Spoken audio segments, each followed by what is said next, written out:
No rigoroso inverno de 1992, em Rivière-Rouge, no Canadá, uma ou duas pessoas, não se sabe ao certo aí nessa história, estavam andando de moto-esquis durante a noite ali na neve, naquele frio extremo que a gente sabe que faz ali no inverno, né, naquele país. Eles encontraram o que parecia ser um corpo ali, mais ou menos enterrado pela neve. Eles desceram do moto-esqui estranhamente ali, deram uma olhadinha e perceberam que aquele corpo era algo bastante anormal. Era um pequeno ser que era magro, tinha cabeça grande e arredondada, não tinha pelos, tinha dois olhos grandes, praticamente não tinha nariz, a sua boca tinha pouca abertura, na sua mão parecia ter somente 3 dedos, ele não usava roupas e não tinha nenhum órgão genital. Sua pele parecia se desfazer em tiras e que lembrava um pouco ali um corpo mumificado.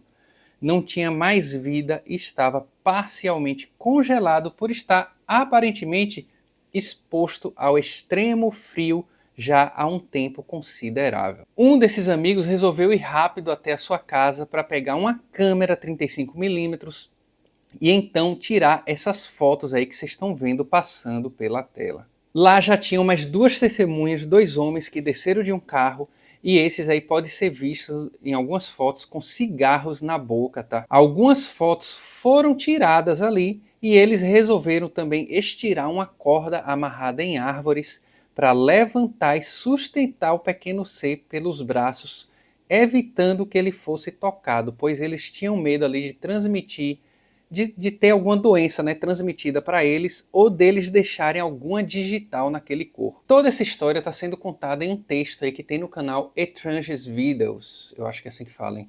É lá que tem um vídeo das fotos, né, e tem esse texto lá contando. E o que o dono do canal conta é o seguinte, que uma certa vez um amigo chegou lá no apartamento dele com essas fotos na mão. Esse amigo dizia que essas fotos não pertenciam a ele, mas pertenciam a um primo dele. E aí ele contou toda essa história que eu acabei de contar para vocês, tá?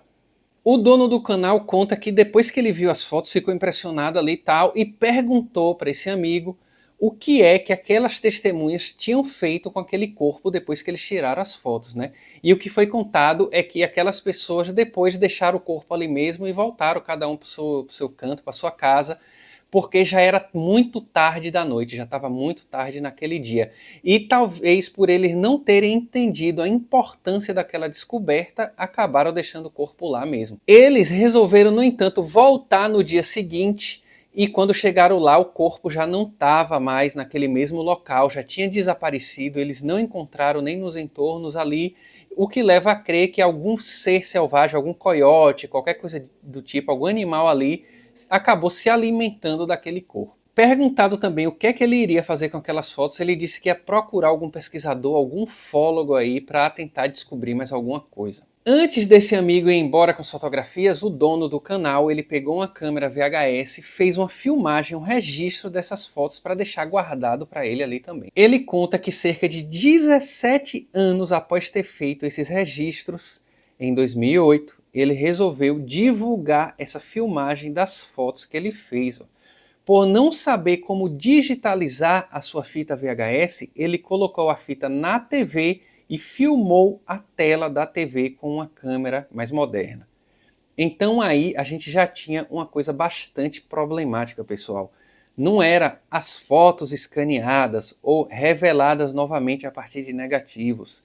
Era uma filmagem da tela da TV aonde passava a filmagem VHS das fotos. E isso parece trazer um sério problema aí, né, para a gente conseguir observar melhor e investigar melhor os detalhes desses registros, né? Porque veja só, as fotos elas já são, né, tiradas durante a noite ali de uma forma que talvez não possa ser tão ideal assim. A foto por si só já é uma representação de uma realidade onde a gente perde alguns detalhes, né? Se tratando de uma foto analógica tirada à noite e tudo mais. Aí o que a gente tem é um cara que com a câmera VHS filmou essas fotos. A gente já tem muita perda de detalhes aí, visto que uma câmera VHS tem suas limitações também e já está fazendo isso sobre uma foto que tem suas próprias limitações também. Junto a isso, o cara pegou essa fita, colocou na televisão e gravou com a câmera mais moderna, mas aí a gente já tem a gravação da gravação da gravação, né? O que a gente tem são 4 camadas de registros que acabam prejudicando o nível de qualidade que é mostrado pra gente, né?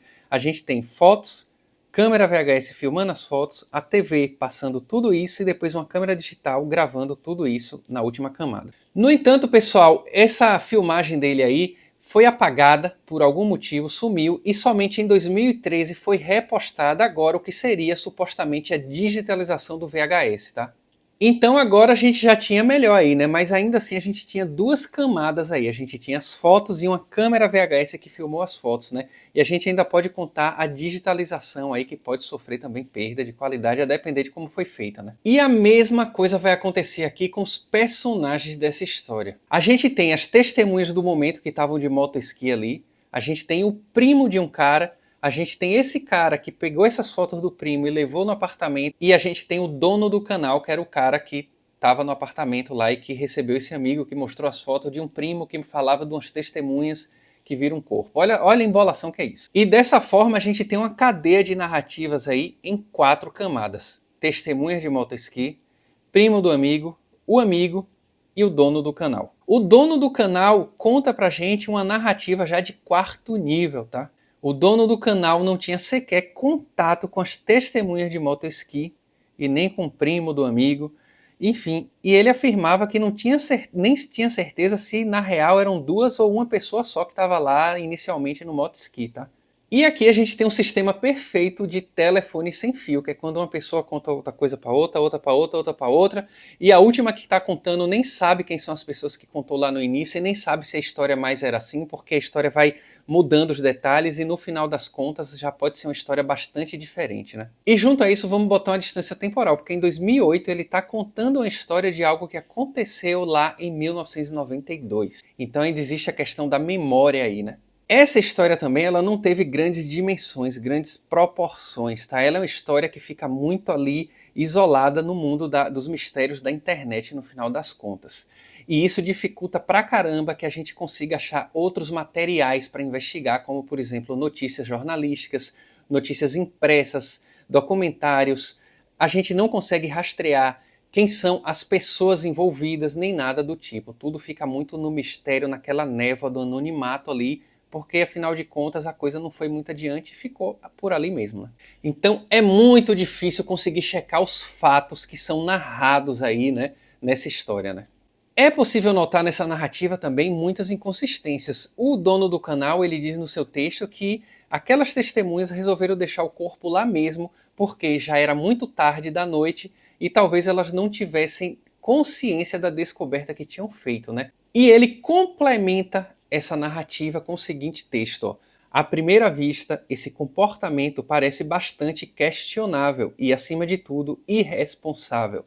No entanto, considerando que erros monumentais desse tipo são frequentemente observados entre pessoas sem formação científica, isso não nos surpreendeu tanto. Mas vamos lá, vamos imaginar aqui primeiro a situação. Os caras de motoesqui encontram um corpo estranho, vê que aquela situação é anormal, é tanto que um deles vai em casa para pegar uma câmera 35mm e tirar algumas fotos. Lá já tem 2 outras testemunhas, né, os caras com cigarro na boca. Eles se dão o trabalho de pegar uma corda, amarrar numa árvore, amarrar na outra árvore que está do outro lado, para conseguir içar a criatura com a ajuda de uns galhos também, que eles colocam aqui por baixo dos braços. Deixam a criatura meio que sustentada e pendurada pela corda, tiram mais algumas fotos, para aí depois pensar, tá muito tarde, vamos deixar o corpo aqui depois desse trabalho que a gente teve, da gente já perceber que isso é estranho o suficiente para eu voltar para casa, pegar uma câmera e tirar algumas fotos, para outros caras pararem, a gente conseguir fazer todo um sistema de esticar uma corda, não tocar na criatura. Mas está muito tarde, vamos deixar aqui agora esse corpo e é isso aí. E outra coisa é que o dono do canal parece fazer questão de racionalizar essa situação e criar uma explicação para isso, né? Ele diz que erros desse tipo são muito comuns em pessoas sem formação científica, mas isso para mim é subestimar a cabeça de muitas pessoas sob o viés de autoridade de formação científica, né? As pessoas já tinham notado que aquela era uma situação anormal o suficiente para fazer toda aquela logística ali de registro, de botar corda, como eu falei, né? Então elas já entendiam que aquilo não era normal. Qualquer pessoa em sã consciência não precisa ter formação científica para isso. Ao ver um corpo estirado no meio de uma estrada, de uma neve, de um frio, um corpo que já está sem vida, sabe que isso não é uma situação normal que a gente vai ver todo dia, né? Qualquer pessoa veria aquela situação como algo surpreendente, algo que causaria surpresa e que, no mínimo, ligaria para as autoridades ali para ver o que fazer com um corpo morto, né? O abandono desse corpo por um motivo tão banal carece de plausibilidade. E, inclusive, existe um artigo que existe ali desde 1992 no Canadá, tá? Que diz o seguinte, ó. Qualquer pessoa que saiba que uma pessoa morreu de maneira súbita ou violenta ou como resultado de negligência ou conduta culpada por parte de um terceiro ou como resultado de causas desconhecidas ou suspeitas ou não naturais deve notificar imediatamente o médico legista do distrito onde o cadáver foi encontrado. E no artigo 44 dessa mesma lei diz a penalidade para pessoas que não cumprirem aí com isso, tá? É culpado de uma infração e responsável por uma acusação sumária a uma multa não superior a $500 e pagamento da taxa. Qualquer pessoa que esteja sem causa razoável violará as disposições das seções 9 ou 10. E no artigo ainda 182 do Código Penal do Canadá tem escrito o seguinte, ó. Toda pessoa é culpada de uma infração indiciável e passível de prisão por um período não superior a 5 anos ou é culpada de uma infração punível com condenação sumária que, aí temos a letra B, ó, interferir indevida ou indecentemente com ou oferecer qualquer indignidade a um corpo humano morto ou restos humanos enterrados ou não. Ou seja, você interferir em um corpo morto ou oferecer indignidade a esse pode garantir uma pena de até 5 anos de prisão.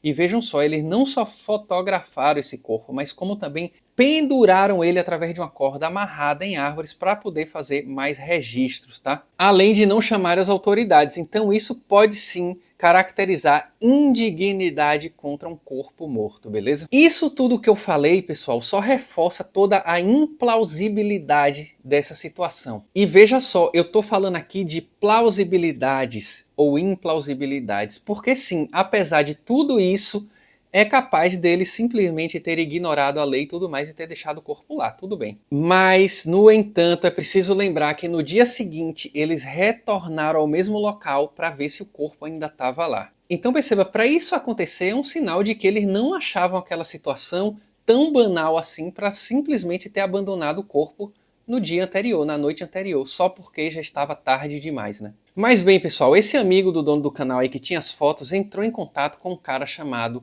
Claude McDuff, tá? Ele era um ex-ufólogo que se tornou membro depois aí dos Céticos de Quebec em 1980, porque ele dizia que em 20 anos de ufologia ele nunca conseguiu encontrar uma prova sequer de vida alienígena. Segundo o dono do canal, o que esse amigo contou é que quando ele mostrou as fotos ao McDuff, o McDuff falou que não era a primeira vez que ele via fotos desse tipo de coisa aí, que era melhor eles nem tentarem vender nem nada, porque eles seriam ridicularizados. É preciso lembrar que nessa época o McDuff já era pelo menos há 12 anos aí membro aí desse grupo de céticos do Quebec, tá?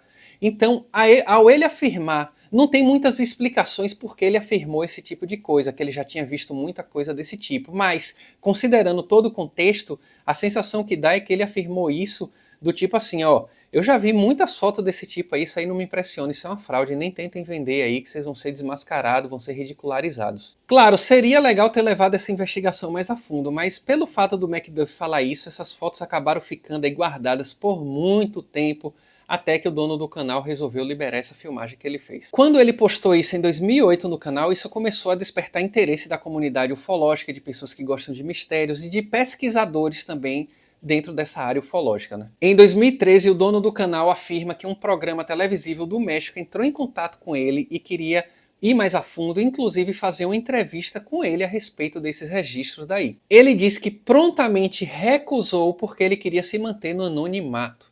Ele conta também que em 2014 um ufólogo investigador aí conhecido entrou em contato com ele por e-mail, mas ele só foi ver esse e-mail em 2016, 2 anos depois. E dado o tempo que já tinha passado, e ele contou também que nessa época ele já tinha um completo desinteresse por esses registros aí, que ele mesmo tinha postado, ele resolveu nem responder esse ufólogo. Só que aqui, na minha compreensão, existe mais uma falta de plausibilidade nessa história daí. Vamos lá. Ele lamenta lá no início que o McDuff não se aprofundou nas investigações para tentar descobrir melhor essa coisa. Mas anos depois, quando ele divulga isso na internet, as pessoas entram em contato com ele e ele acaba sabotando essas tentativas de investigações que vêm aí a partir de então. Por exemplo, ele podia realizar entrevista para a TV e pediu anonimato, porque a televisão em 2013 já tinha recursos há muito tempo para esconder rosto e disfarçar a voz. Porque, afinal de contas, ele recusaria investigações mais a respeito se no próprio vídeo dele no YouTube ele coloca um texto gigantesco contando todos os detalhes que ele conhece a respeito dessa história. Galera, se você está curtindo esse tipo de conteúdo aqui, já se inscreve no canal, já deixa seu comentário, já ajuda aí o canal a crescer, que eu vou trazer muitas análises pé no chão aqui da ufologia, tá? Conto com sua ajuda, com seu apoio, se inscreve aí que ainda vem muita coisa boa pela frente. Agora vamos tentar fazer uma análise aqui das fotos em si, lembrando mais uma vez que o que a gente tem nessas fotos é uma filmagem em VHS, tá? Então, não só sou eu que digo isso, mas várias pessoas que já tentaram desvendar esse mistério aí dizem que isso é muito difícil aí você conseguir realizar uma análise mais detalhada, porque sequer temos as fotos em si. Algumas observações, no entanto, aqui devem ser feitas e eu pude elencar algumas coisas aqui para vocês. Vamos dar uma olhada, hein? Quando a gente olha essa foto daí, ó, a primeira coisa que chama atenção é que os olhos desse ser, eles não são todo escuro, né? Não é aquele olhão todo preto, né? Como a gente conhece de maneira comum aí nos extraterrestres. Ele tem uma estrutura muito parecida com a nossa, né? Tem a parte branca ali, tem a pupila, enfim, muito parecido com o nosso olho, né? Nessa foto em específico, o olho do ser ele tá com a abertura que aparentemente é bem diferente das outras fotos. É possível ver que aqui ele tá com o olho mais aberto, sendo que nas outras o olho tá mais fechado, né? Inclusive com a cara aí de quem tá meio brisado. O ser ele estava congelado e num estado de rigidez o suficiente para os seus braços estarem sempre com a mesma abertura. No entanto, essa rigidez não parece ser a mesma em se tratando da abertura dos seus olhos. Lembrando que a pele da pálpebra e tudo mais é bem fininha, então congelaria muito mais rápido. E isso para mim é uma inconsistência, tá? Outro detalhe é que muitas pessoas falam que tem um registro da pele do ser ali que condiz bastante com um corpo em decomposição. Só que a gente precisa considerar para isso as condições de temperatura extremas que fazem no frio do Canadá, tá? Isso que está aparecendo na tela aí para vocês é um gráfico das temperaturas atingidas em Montreal no inverno de 1992. Pois é. Se a gente olhar em janeiro, são temperaturas tão frias que em alguns dias a gente chega em uma mínima que está entre menos 17 graus Celsius e menos 23 graus Celsius, tá? Vamos lembrar aqui também que isso é um gráfico do inverno em Montreal. E na região de Rivière-Rouge, lá no Quebec, lá no Ciasson, que é o nome do lugar lá, é uma altitude ainda maior que Montreal, podendo chegar a temperaturas ainda mais frias, tá, pessoal? E a gente sabe muito bem que em situações de extremo frio, o processo de decomposição é praticamente interrompido, tá? Então, não dá para justificar a pele estar se decompondo assim, sendo que ele estava nessas condições de refrigeração extrema. Inclusive, esse corpo ele já podia estar preservado há muitos dias, e aí determinar o tempo de morte em situações de extremo frio, inclusive, é sempre um desafio para perícias técnicas, tá? E pessoal, em 2025, por exemplo, saiu a notícia de que um corpo de um homem desaparecido há 28 anos, pessoal, foi encontrado em uma geleira que estava derretendo em uma montanha do Paquistão. O corpo estava incrivelmente preservado em um processo que as pessoas costumam chamar de mumificação pelo frio extremo. Vamos considerar aqui que o ser estava sem roupa, era um corpo orgânico, biológico, e vamos imaginar que ele está regido aí pelas mesmas leis de temperatura que regem os nossos corpos, né? Provavelmente nessas condições, sem nenhum tipo de proteção, dá para afirmar que o congelamento dele nessas temperaturas negativas extremas aí foi um congelamento ou imediato ou muito rápido mesmo. E vamos considerar que não foi encontrada nem descrita nenhuma marca de violência aí no corpo desse ser, o que dá para imaginar que realmente ele só pode ter morrido ali congelado de alguma maneira, né? E é plausível supor que não dá para definir só pelas fotos ali há quanto tempo aquele corpo já estava ali deitado na neve, né? Se um dia, 2 dias, 3 dias, 1 semana, 2 semanas, enfim. Uma coisa, pessoal, que me chama a atenção também é a forma que o ser ele foi içado e pendurado numa corda. No texto diz que os homens amarraram a corda, né, em 2 árvores ali, a corda ficou esticada, né? E com a ajuda de um galho, eles sustentaram o ser ali nessa corda, tá? Eu não consigo entender exatamente como é que esse ser foi levantado ali, com a ajuda de um galho e levado a corda ali, né, sem que houvesse o toque nele, né. Apesar de que, inclusive, temos uma foto aí que parece que um dos caras com cigarro, parece que ele está, inclusive, tocando com a mão ali no C, né. Não dá para comprovar, mas é o que parece. Outra coisa é que em algumas fotos tem um homem ali que ele segura uma lanterna direcionada para o C, porém a lanterna sempre parece estar desligada porque não dá para a gente perceber nenhum feixe de luz a mais ali sendo iluminado. E isso para mim é estranho porque ele sempre está com a lanterna parecendo que está claramente ali direcionado para o C, né? Apesar de estar desligada, né? E a questão que fica aqui é, será que a lanterna é somente um adereço de encenação para reforçar a realidade da cena? E aí um detalhe básico como ligar a lanterna acabou passando despercebido? Pois é. Outro ponto que eu vi sendo discutido nos fóruns aí, pessoal, e esse é bem interessante, é que a gente não percebe nessa filmagem, já que ele está filmando fotografias, a gente não percebe bordas das fotos, né? O que supõe-se que ele está usando um zoom muito grande aí nessas fotografias. Vou explicar melhor para vocês com uma câmera que eu tenho aqui de época, tá? Pessoal, eu tô aqui com minha câmera, tá antiga, e a gente tem uma fotografia aqui, beleza? Esse aqui sou eu, ó, fã do Nirvana, com minha primeira guitarra, enfim. A foto tá aqui em cima da minha cama, beleza? E o que acontece é o seguinte, o cara consegue filmar muito bem os elementos da fotografia sem ter esse artefato de desfoque, então existe um limite aqui, vai depender um pouco da câmera, tá? Mas ele consegue realizar movimentações rápidas e até bruscas na fotografia sem que saia a borda da foto, aqui ó. Então ele sempre consegue se manter dentro da fotografia, realizando algumas movimentações bruscas, sem nunca cometer o vacilo de sair um pouquinho da foto, o que parece ser uma filmagem perfeita até demais, né? Com super zoom, porque a gente vê muito aproximado, e o que é que isso significa? Algumas imagens, ó, coloquei zoom. A foto parece que é só isso, mas ela tem tudo isso aqui, né? Então a sensação é que as fotos parecem ter mais elementos do que é mostrado em algumas situações, e ele consegue muito bem manter um zoom na fotografia sem perder o foco, sem causar muito desfoque e sem filmar a borda da fotografia aqui, tá? Bom, tem algumas questões aí. Ele pode ter a filmagem da foto e depois ter feito uma edição no computador, né, para dar um zoom digital melhor e deixar tudo mais dentro sem a gente ver as bordas. Ou existe outra teoria que as pessoas falam, é que tudo aquilo ali é feito no computador e nunca existiu fotografia nem nada do tipo, e é tudo mentira. Agora vamos imaginar todo o contexto que está por trás desse registro, né? O dono do canal afirma que ele pegou uma câmera VHS e filmou essas fotos. Só que o que a gente percebe nesse registro aí é que existe um nível de produção ali, de introdução com outras imagens. Por exemplo, é uma rápida cena que parece ser um livro ufológico e que traz desenhos ali de alguns rostos, né? Esses rostos, pessoal, foram desenhos feitos pelo Charles Moody, que é um homem que afirmou ter sido abduzido, ter tido um contato com extraterrestres ali em 1975. Foi tipo um retrato falado que ele fez, tá? Logo depois a gente tem uma rápida tela que parece ter uma intenção de abertura, assim, né? Onde tem escrito River 92, l'Annonciation, que traduzindo é Inverno de 92, l'Annonciation. L'Annonciation, pessoal, é a região onde fica Rivière Rouge, tá? Então aqui a gente tem uma contextualização do ano, da estação e do local.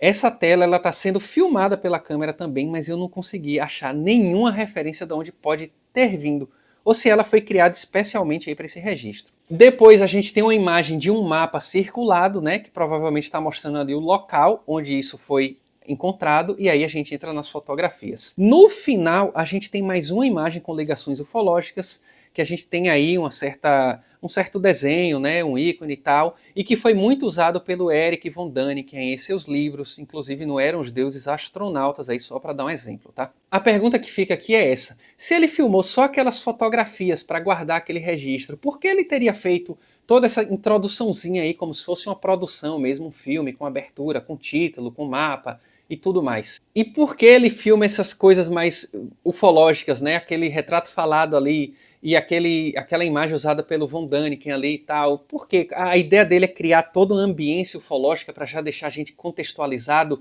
e mais suscetível acreditar naquelas fotos? Bom, galera, eu devo admitir que essas fotos são bastante intrigantes, né? Traz um realismo, sim, não dá para negar, né? A postura das pessoas, ninguém tá ali olhando propositalmente para as fotografias, parecem estar fazendo algo ali mesmo com o corpo concentrados naquilo, mas ao mesmo tempo a gente tem muitas inconsistências ao redor disso e temos falta de informações importantes para a gente conseguir checar melhor o que seriam esses fatos. Sobra muito mais inconsistências, questionamentos, dúvidas, informações não encontradas ali do que de fato comprovações. Foi feita uma análise aí que sumiu do YouTube também, de uma pessoa mostrando que aquele ser possui certas anatomias ali de marcas no corpo que correspondem a anatomias humanas, ou seja, traz muito realismo, mas isso não quer dizer nada, porque a gente encontra bonecos aí que a gente tem perfeitamente essa anatomia também sendo reproduzida. Então é super plausível que isso também seja um boneco aí que traz algum realismo e que tenha também seus defeitos aí, onde poderia entregar alguma informação mais importante, muito maquiados pelo fato da gente, mais uma vez, ter uma câmera VHS filmando fotos de um momento. O fato do dono do canal querer evitar ser entrevistado depois de divulgar isso e ao mesmo tempo lamentar que o McDuffie não investigou isso mais a fundo é uma inconsistência muito grande aí também, né? E vamos ser sinceros, ter uma foto dessa que tudo bem, nos surpreende, parece ser muito pouco para comprovar de fato que ali de fato é uma vida alienígena. Ou que é real, mesmo que possa ser uma pessoa esquisita.